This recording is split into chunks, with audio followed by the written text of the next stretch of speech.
I want to start today with a question that I think divides humanity right down the middle. It's the ultimate personality test. Okay, I'm listening. Seriously, forget your horoscope, forget Myers-Briggs, forget what Hogwarts house you're in. Uh-oh. This sounds serious. It is. When you are faced with a crisis, or honestly, just a mildly inconvenient Tuesday afternoon, what is your default setting? Are you the type of person who immediately opens a spreadsheet, makes a list, and, formulates a three-step plan to solve the problem? The logical approach. Or are you the type of person who sees a commercial for dog food, sees that the golden retriever looks a little bit lonely, and immediately starts crying? It is the eternal battle, isn't it? Yeah. The brain versus the heart. Yeah. Logic versus emotion. Exactly, and most of us like to think we're a perfect balance of both. We want to believe we're rational, but also, deep. But if we're being honest, brutally honest, we usually lean one way or the other. Well, for sure. I know for a fact that I have moments where I'm convinced I'm a logical genius, and then a sad song comes on the radio, maybe Adele, maybe something older, and suddenly I'm a mess on the floor. And that tension, that pull between what we think and what we feel is exactly where we're living today. It's the core of the human experience, and it's the core of the material we're diving into. Welcome to Hello English. Today we're doing something a little different. We are taking a deep dive into a classic story. But, and I cannot stress this enough, we are not here for a literature degree. No, absolutely not. I want to be clear right off the bat. This is not a boring literature class. We are not going to talk about the socio-political ramifications of 19th century agrarian laws or anything like that. Right. We are here to use a classic story as a high-powered tool to learn English naturally. We are looking at Sense and Sensibility by Jane Austen. Now, I can hear some of you groaning through the headphones, Yeah. Jane Austen. Isn't that just people in fancy dresses drinking tea, dancing in big rooms, and not saying what they really mean? That is exactly what I thought. I thought it was going to be polite conversation, stiff posture, and just boredom.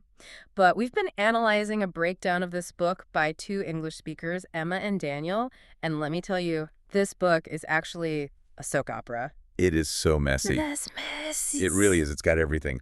Heartbreak, betrayal, massive money problems, and people making terrible relationship choices. Oh, the worst choices. It's the original reality TV, just with better vocabulary and, no cameras. And that is our mission today. We are going to strip away the classic literature intimidation. We aren't trying to write an essay.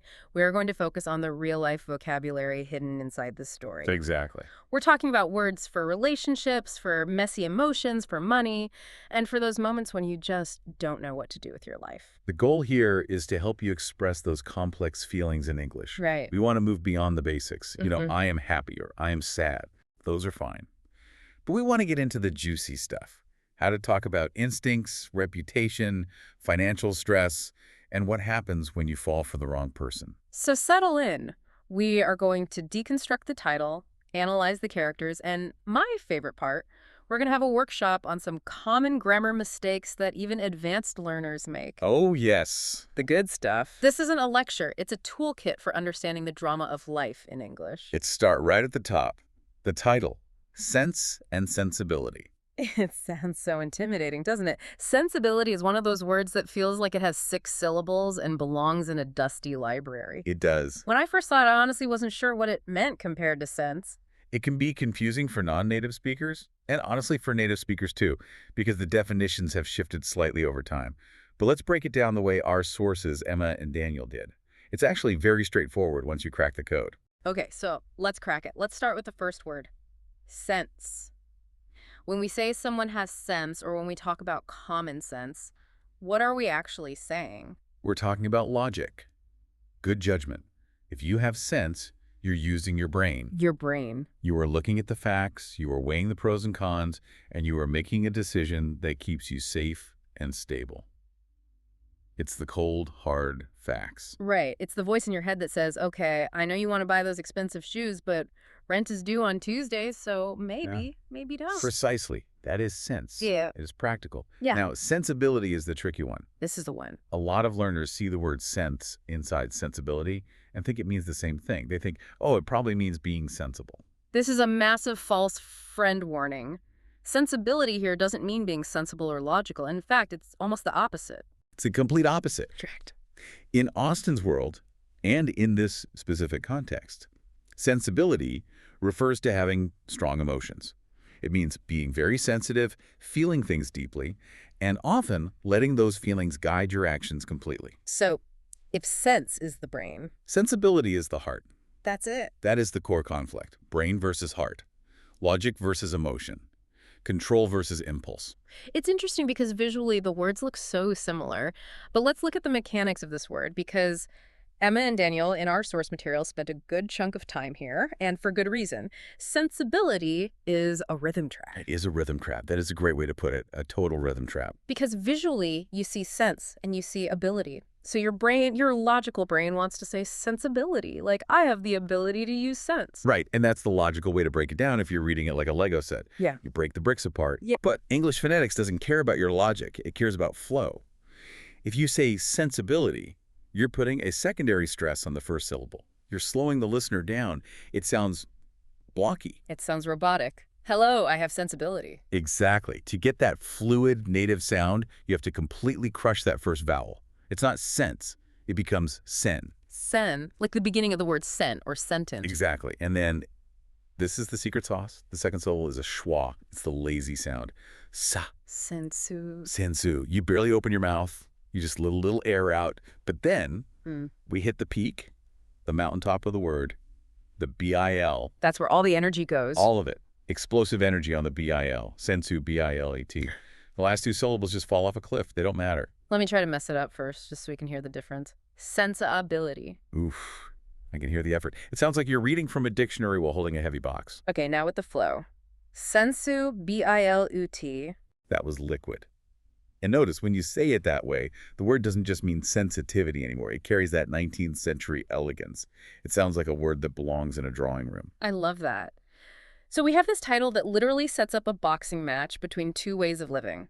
And the genius of the story, and why it's so good for learning personality vocabulary, is that these two abstract concepts are turned into two actual human beings. The sisters, Eleanor and Marianne, they're the walking, talking embodiments of the title. Let's meet them.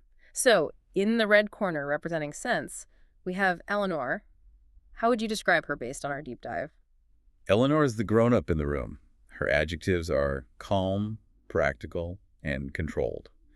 She is the one who processes information through her head. Through her head, yeah. If something bad happens, she doesn't scream. She thinks, okay, what is the next logical step? She's the list maker. She's the one who remembers to bring the tickets. She's the one who checks the weather forecast before the picnic. And she keeps her feelings inside. It's not that she doesn't feel them, but she filters them. She contains them. Okay, and then, in the blue corner, representing sensibility, we have Marianne. Marianne is pure emotion. Her adjectives are romantic, dramatic, and emotional. She follows her heart with zero hesitation. If she feels happy, she is ecstatic. If she feels sad, she is devastated. No middle ground. There is no middle ground. We need to talk about the dog food commercial test we teased in the intro, because when I read this in the notes, I laughed, but then I actually thought about it, and it's a terrifyingly accurate diagnostic tool for these personality types. It really cuts through the noise, doesn't it? You could take a Myers-Briggs test and spend an hour answering questions about whether you like parties. Right, true. But the real test is, how permeable is your emotional barrier? Permeable, that's a great word, meaning how easily do things get through? Exactly. It's about how easily the outside world gets in. If you are Marianne, the sensibility prototype, you have zero barrier. The world hits you and you bruise. Wow. The source material describes a scene where Marianne is watching a sunset and she's essentially weeping because the clouds are pretty. See, that sounds exhausting to me. I'm thinking, okay, the sun is going down. That means it's 7:00 p.m. I should probably start dinner. Spoken like a true Eleanor. And that's the sense prototype. It's not that Eleanor doesn't see the sunset. She sees it. She just processes it as data. Sun is down, temperature's dropping, bring a jacket. Whereas Marianne is thinking, the sun is dying and so is my youth. Exactly. And that brings us to the commercial. The golden retriever looks sad.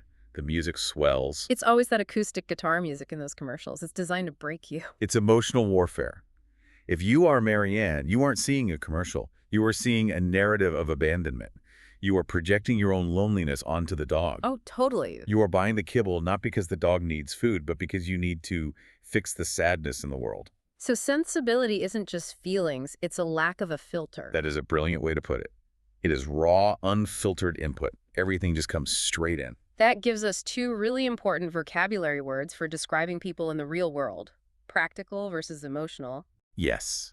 Let's drill down on those because they are so useful for listeners. They're words you can use tomorrow. How do we use practical in a sentence that isn't about a book? Give me a real-world example. Practical is about being focused on real results, not feelings. So you might say, she made a practical decision and chose a stable job.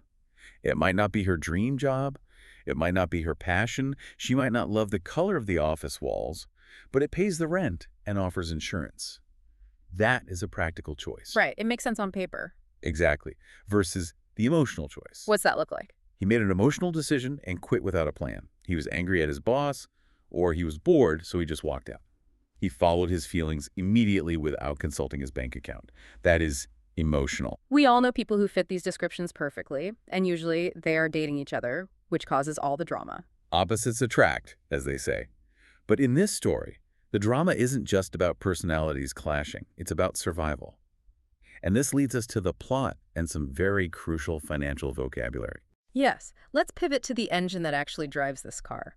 We've talked about feelings, but frankly, this book isn't just about love, it's about money. It's about real estate law, which sounds boring, but in 1811, real estate law was a blood sport. Okay, so we have to explain this concept of the entail, because to a modern listener, it makes no sense. The dad dies, he loves his daughters.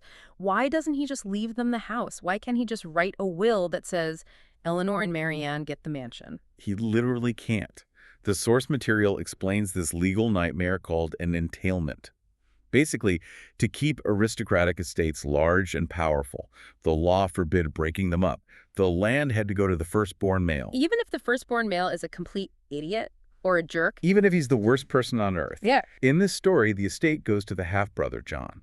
And here is where the vocabulary gets interesting. The source uses the phrase disinherited. Disinherited. It sounds so active, like someone pointed a finger and said, you get nothing, get out. Sometimes it is active, like in movies where the dad rips up the will. But here, it's systemic. They're disinherited by the system. Wow. And this leads to the phrase we highlighted in the intro, financially stable. Today, financially stable means what?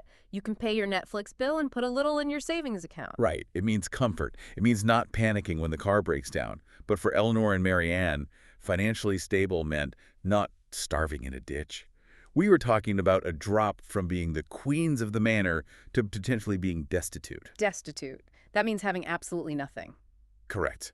So when we critique these women, or women in history generally, for caring about whether a man is rich, we are judging them by 2026 standards. You sit here with our jobs and our bank accounts and say, oh, marry for love. Don't care about money. Marianne wants to marry for love. Eleanor looks at the spreadsheet and says, we need to eat. Precisely. That Wow. redefines the word practical, doesn't it? It stops meaning boring and starts meaning survivalist. Yeah, that's a great way to put it. So the goal is to be financially stable. A great example sentence would be, she wants to be financially stable before getting married. Which is a very smart, very Eleanor thing to say. Hmm. But in the book, this lack of financial stability drives the plot. It forces the characters to make hard choices between their hearts and their wallets. Which leads us to the juicy part. The romance, the heartbreak, the dating drama. Here we go. We have two sisters, and naturally they both fall in love. But because this is a drama, the men are, let's say, problematic. Problematic is a polite way to put it, yes. Okay, let's talk about the men. We have man A and man B. Man A is Edward. He is the one Eleanor, the practical sister, likes. He seems nice, he seems reliable, he seems sensible, but he has a secret. There's always a secret. Always. He's secretly engaged to someone else. Ugh. Which, by the way, is a total betrayal. And then we have man B, Willoughby. Marianne falls for him. Man B is charming. He is dashing. He reads poetry. He carries her when she twists her ankle in the rain. He is everything a romantic Marianne wants. The movie perfect guy. But he is not serious. He is a flirt. In modern terms, is he a player? He's absolutely a player. He's a bad boy. He's the guy who is really fun for 2 weeks, but you shouldn't introduce him to your parents. And Marianne, being the sensibility sister, dives in headfirst. Her philosophy is basically all or nothing. She believes in that dramatic, passionate love, the I will die without you energy. She wears her heart on her sleeve. Wears her heart on her sleeve. That is a great idiom. It means showing your emotions openly, right? Exactly. Everyone knows how she feels. She doesn't hide anything. You can read her like a book. I want to highlight some of the idioms and phrasal verbs that came up in this section of the source because they are so useful for anyone dating today.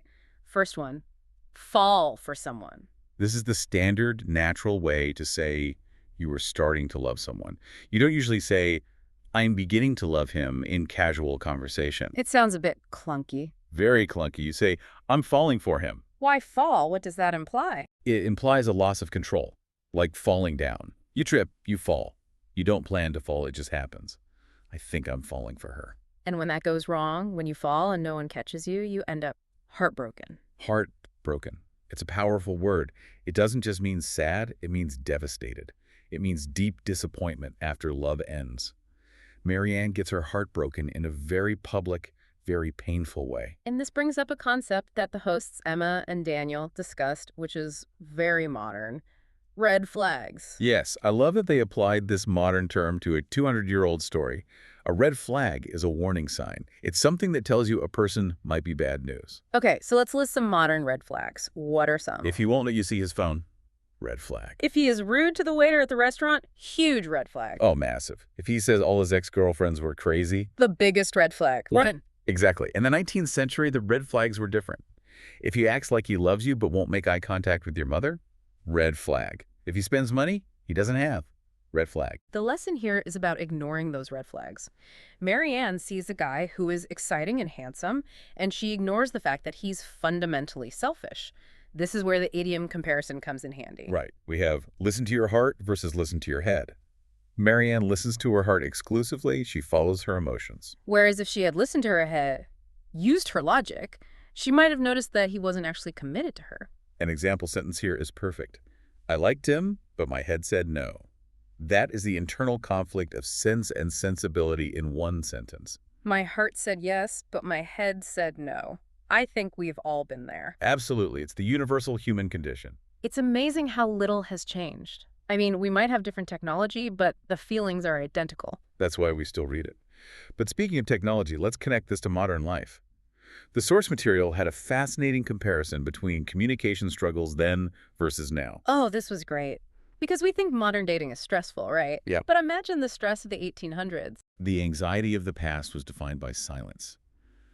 You meet someone, you like them, they leave, and then you wait. The waiting. You wait 3 weeks for a letter. You have no idea where they are or what they are doing. That sounds excruciating, but is it worse than today? Well, today the anxiety is defined by information overload. You are texting. You see those 3 little dots appear and then disappear. The worst. The absolute worst feeling. You are checking their Instagram stories. You're seeing if they are following other people. Stalking profiles. Stalking, in the social media sense, yes. Yeah. Checking their location on Snap Map. It's a different kind of torture. Emma in the source material made a funny point about emotional instability. She said waiting 3 weeks for a letter would make her emotionally unstable. And honestly, who can blame her? But this connects to a really funny anecdote they shared about a friend.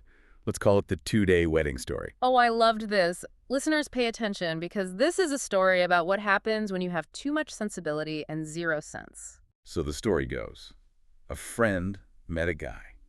She knew him for exactly 2 days, 48 hours. And she had already fallen for him completely, head over heels. She was planning the wedding in her head. She was picking out the colors for the bridesmaids' dresses. She was naming the children. After 2 days... She was telling her friends, I think he's the one. That is peak Marianne energy, just zero brakes, all gas. And the outcome, what happened? The guy disappeared 2 weeks later, ghosted. He ghosted her, which, for those who don't know, means he stopped communicating completely without explanation. Just vanished. And the lesson there is that you cannot operate on pure sensibility. If you plan a wedding after 2 days, you are setting yourself up to be heartbroken. You need a little bit of Eleanor energy to say, hey, maybe let's see if he texts back first. We need that balance. Yeah. But before we get to the life lessons, I want to take a detour into something very practical for our listeners who are learning English. Yes, we need to pull over the car for a second. We are entering the grammar danger zone. The flashing red lights are on. Be careful. What is the crime we are investigating today? The crime is the missing article. And I hear this from very advanced speakers. Speakers who can discuss politics, philosophy, and economics, but they still slip on this banana peel. It's the banana peel of English grammar. Give me the example. Okay. You want to describe your friend.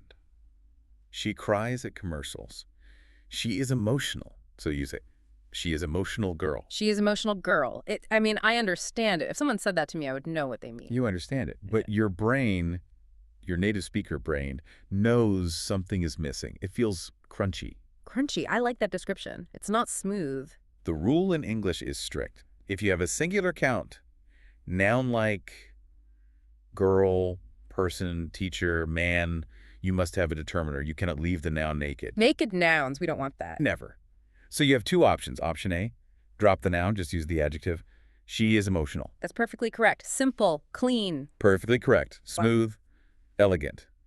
But if you insist on adding the noun girl, you must invite her friend at the article A, or an. She is an emotional girl. And because emotional starts with a vowel sound. Correct. Let's Okay. drill this. I'm going to give you a bad sentence. You fix it. Hit me. I'm ready. He is interesting man. Ouch. Okay. He is an interesting man, or he is interesting. Good. Next one. I am student. I am a student. Jane is very nice person. Jane is a very nice person. You see, it's a tiny sound. It's a schwa, usually. Huh. Very nice person. But without it, you sound foreign. With it, you sound fluent. It's the difference between sounding like a textbook and sounding like a person. Exactly. Yeah. Okay, grammar lesson over. Word. We have survived the danger zone. Let's get back to the character arc. We talked about Marianne being a mess of emotions. But she doesn't stay that way, does she? No, and that is the beauty of the story. Marianne grows up. She goes through a transformation. This gives us a great vocabulary word, mature. Mature. How do we define that in this context? It's not just about age. Not at all. To be mature means to be emotionally grown up. It's when you stop being so dramatic and start seeing the world clearly. Marianne moves from being just sensibility to having some sense. She learns that love isn't just about screaming in the rain. It's about respect and consistency and stability. And she also learns about reputation. This was another key word from the source. Reputation. Definition. It's what people think about you, your standing in society, your public image. In the book, reputation is life or death for a woman. If people said bad things about a woman, her future was destroyed. Exactly. Social pressure was intense. If you were seen alone with a man, your reputation was ruined. Today, reputation still matters. Think about your professional reputation at work, but the stakes were much higher then. An example sentence would be, he has a good reputation at work. It means people trust him. They think well of him. Marianne almost destroys her reputation by being too open, too loud, too emotional. She has to learn to protect herself. So we arrive at the ultimate question of the book, and really the ultimate question of this deep dive. Sense and sensibility. Which one wins? Is it better to be logical, like Eleanor, or emotional, like Marianne? The answer, which Jane Austen brilliantly leads us to, is neither, or rather both. Both. If you are all sense, all logic, all repression, you suffer in silence, you never express your love, you might miss out on connection because you're too busy being safe, you become a robot. Life in grayscale. But if you are all sensibility, all emotion, no filter, you get burned, you make bad choices, you get heartbroken, you plan a wedding after 2 days. A recipe for disaster. The takeaway is balance. You need to feel sensibility, but you also need to think sense. Yeah. You need the heart to find what you want and the head to figure out how to keep it. That is profound. It's not just an English lesson, it's a life lesson. It is. And it's why this book has survived for 2 centuries. It's not about the tea parties, it's about the balance. Before we wrap up, let's do a quick recap of the key vocabulary we've unpacked today. We've covered a lot of ground. We have. Let's hit the big ones. Heartbroken, very sad, devastated after love ends. Fall for someone, to start loving someone, implies losing control. Good judgment, which means making smart decisions. That's sense. Overreact, to react too strongly, which is a classic Marianne trait. And don't forget, financially stable. It means having enough money to be safe. And the difference between practical, focused on results, and emotional, focused on feelings. And of course, the pronunciation of sensu, B-I-L-U-T. Never forget it. You know, it's funny, learning English is actually a lot like the novel itself. How so? Well, think about it. You need sense That's the studying, the grammar rules, the don't forget the article A part. That's the logic. You need the spreadsheet. Right, you need the structure. But you also need sensibility. You need to enjoy the stories. You need to feel the rhythm of the language. You need to not be afraid to make mistakes and look a little silly sometimes. That is a perfect analogy. If you only study grammar, sense, you'll never speak naturally. You'll be a robot. But if you only listen to music and never study the rules, sensibility, you might never be understood. You need both. Exactly. I feel like I'm a very intelligent person for making that connection. You mean you are an intelligent person? See? I missed the article. I was testing you. I definitely knew that. I'm sure you did. Well, that brings us to the end of our deep dive into sense and sensibility. We hope you are feeling a little more sensible and a little more sensitive to the nuances of English. And hopefully you have a few new words to describe your next relationship crisis. If you want to see more red flags in English stories, or maybe learn how to sound more financially stable so you can impress your boss, keep watching the rest of the videos on this channel. Keep listening to your head and your heart. Thanks for listening to Hello English. See you next time.